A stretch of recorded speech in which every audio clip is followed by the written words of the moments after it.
Olá pessoal do 8º ano da Rede Municipal de Ensino de Picos, tudo bem com vocês? Aqui quem fala é o professor Rubens Leal da disciplina de História.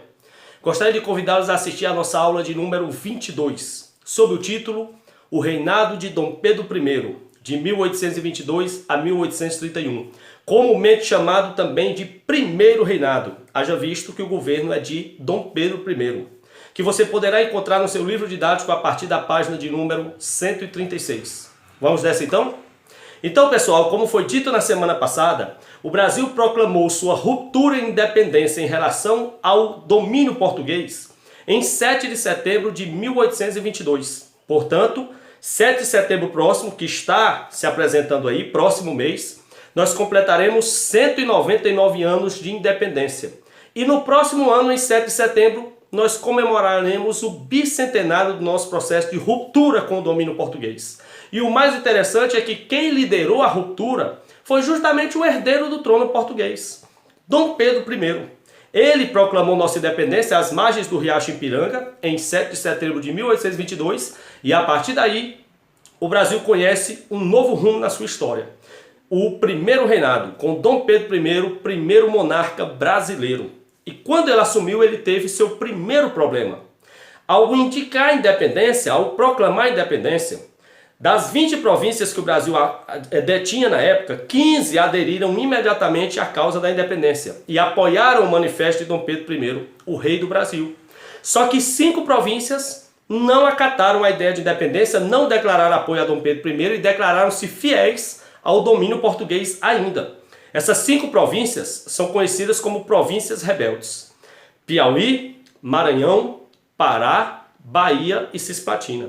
Quero que vocês entendam, quando eu falo províncias, naquela época é o que equivale hoje a estados. Naquela época o Brasil tinha 20 províncias. Professor Rubens, e quando elas se tornaram estados? Hoje a gente não chama estado do Piauí, Maranhão, Pará, Bahia.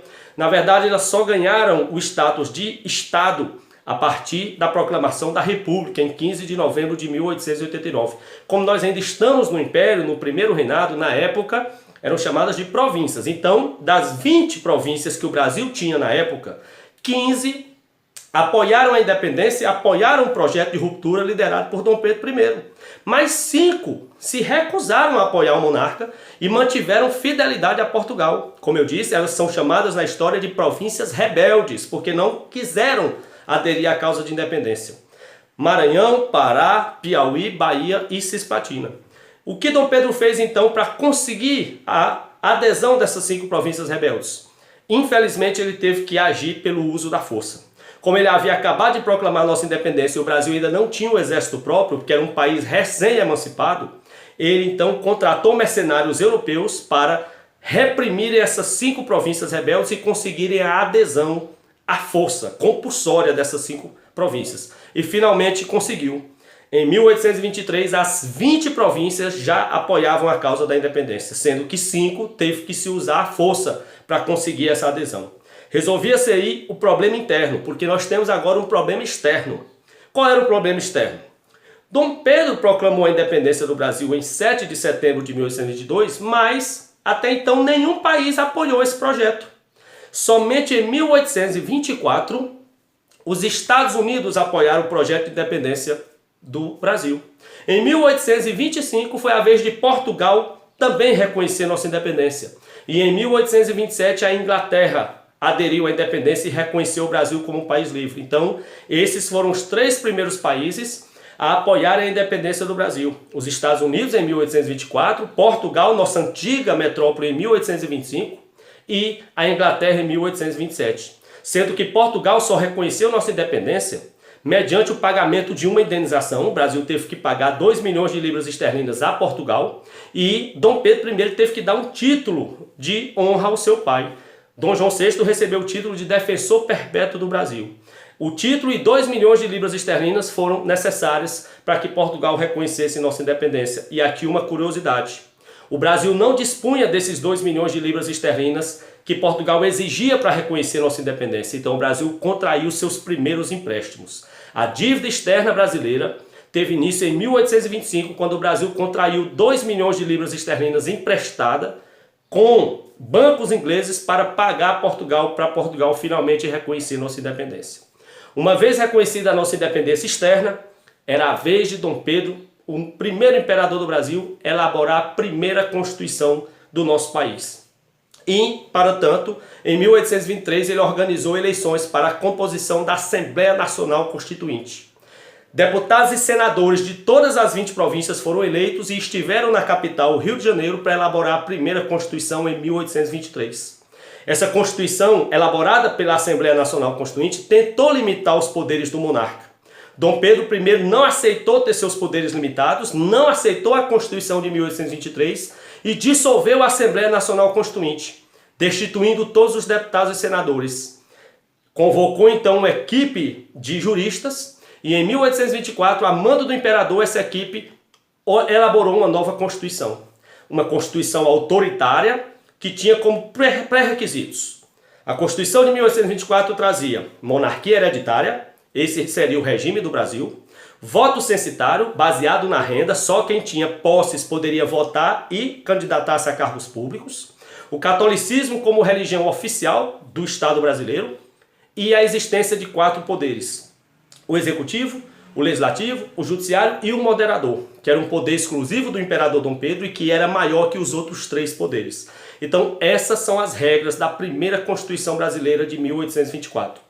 Uma monarquia hereditária, voto censitário baseado na renda, catolicismo como religião oficial do Estado brasileiro e a existência de 4 poderes: executivo, legislativo, judiciário e o moderador, que era o maior de todos e era de Dom Pedro I, ou seja, ele era o maior, era um Estado absolutista, centralizador e autoritário. Então, logo ele estabeleceu essa Constituição autoritária, houve a primeira revolta contra ele. Em Pernambuco, eclodiu a Confederação do Equador em 1824. Meses depois da Constituição ser elaborada. Quem liderou esse movimento foi um líder religioso, Frei Caneca. Ele denunciava o autoritarismo dessa Constituição, o autoritarismo de Dom Pedro I e defendia a derrubada do imperador e a proclamação de uma república no Brasil. Dom Pedro mais uma vez recorreu a mercenários europeus para virem lutar pelo Brasil. Esses mercenários foram até Recife, prenderam o Frei Caneca e ele foi fuzilado por manifestar um movimento contra o imperador. Dom Pedro, que enfrentou também a questão da Cisplatina entre 1825 e 1828. Eu explico. A Cisplatina era uma província brasileira que hoje corresponde ao Uruguai. Ela era espanhola, mas ela foi conquistada pelo Brasil na época de Dom João VI, em 1816. Só que a Cisplatina não se aceitava brasileira. E em 1825, ela tentou proclamar sua ruptura em relação ao Brasil e tornar-se um país livre. O Brasil não queria perder essa província e começava aí a questão da Cisplatina. Só que em 1828 a Cisplatina conseguiu sua ruptura e tornou-se o Uruguai. O Uruguai já foi posse do Brasil, viu? Como província da Cisplatina entre 1816 até a sua independência em 1828. Outra coisa que abalou muito Dom Pedro I foi que em 1826 ele perdeu sua esposa, Leopoldina, e o seu pai, que era o rei de Portugal, Dom João VI. Isso gerou uma crise sucessória no trono português. Por quê? Dom João VI só tinha 2 filhos. Ele, Pedro, o mais velho que estava no Brasil, e Dom Miguel, o mais novo. O herdeiro era Pedro. Mas como Pedro estava no Brasil, quem assumiu o trono em Portugal foi Dom Miguel. Porque Pedro estava aqui, então Dom Miguel, o filho mais novo de Dom João, foi quem assumiu com a morte do pai lá em Portugal em 1826. Surgiu aí um sentimento em Dom Pedro de voltar a Portugal e assumir o trono lá. Deixar o trono brasileiro. Ele começou a alimentar esse sentimento. Aqui no Brasil, para ele não estava bom, porque eram muitas críticas ao seu autoritarismo, a perca da província da Cisplatina, os empréstimos que ele contraía, faliu o Banco do Brasil. E para piorar, Dom Pedro I recebia críticas de um jornalista chamado Líbero Badaró. Líbero Badaró era político, médico, jornalista, tinha um jornal conhecido como o Observador Constitucional, que fazia denúncias contra o imperador. E Líbero Badaró foi assassinado. Toda a população começou a suspeitar do imperador. Ele, é claro, negou tudo, mas começou-se a associar o assassinato de Líbero Badaró a ordens de Dom Pedro I. E embora ele tenha negado, a população começou a pressionar pela sua renúncia. Dom Pedro, então, deixou o Rio de Janeiro, onde o ambiente estava bastante conturbado, e foi a Minas. Tentar espairecer um pouco, só que em Minas o ambiente contra ele também estava bastante caótico. E ao voltar ao Rio, um grupo de aliados de Dom Pedro organizaram uma festa para ele, para tentar diminuir, né, esse impasse com a população.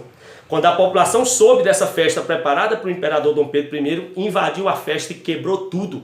Esse episódio é conhecido na história do Brasil como a Noite das Garrafadas. Foi o último evento em que Dom Pedro participou no Brasil, porque a partir daí ele percebeu a hostilidade do povo brasileiro para com sua pessoa e ele resolveu então voltar a Portugal e assumir o trono que lhe era de fato e direito. Em 7 de abril de 1831, Dom Pedro renunciou ao trono brasileiro e voltou a Lisboa. Assumiu o trono lá, que era dele, ele era o filho mais velho, com o título de Dom Pedro IV. Em 7 de abril de 1831, finalizava o primeiro reinado no Brasil com a renúncia de Dom Pedro I. Forte abraço e até a próxima.